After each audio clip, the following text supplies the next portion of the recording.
तेल गरम झालेलं आहे, मोहरी घालून घेऊया।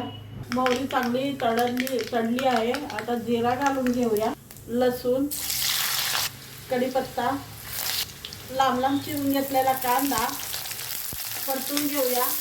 कांदा शिजवून घेऊया थोडंसं।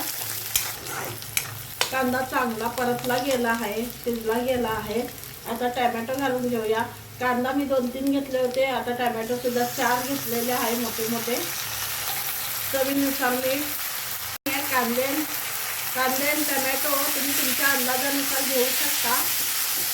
चांगला असं परतून घेऊया। कांदा टोमॅटो छान परतला गेलेला आहे, चांगला परतला गेलेला आहे, शिजला गेलेला आहे। आता मसाले घालून घेऊया। लाल तिखट, गरम मसाला, हळद, धनिया पावडर परतून घेऊया। मसाला मिक्स करून घेऊया। कस्तुरी मेथीची पावडर। भाजी अशी टोमॅटो कांदे तर सगळ्याच्या घरात, प्रत्येकाच्या घरात राहतात। मी घरचा जो शेंगा आणि तीळ खोबऱ्याचा मसाला जो तयार केला होता तो मसाला घातलेला आहे। मी थोडंसं पातळ करून घेणार आहे, थोडंसं नॉर्मल। थोडंसं पाणी घालून घेते आणि 1-2 मिनिटं ह्याला वाफलून घेऊया।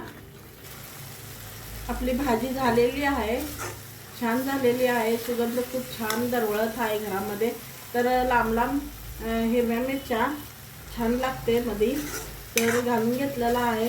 तर चला तर मग या जेवण करायला। भाजी तयार आहे, तुम्ही सुद्धा करून पहा। गॅस बंद करून घेते।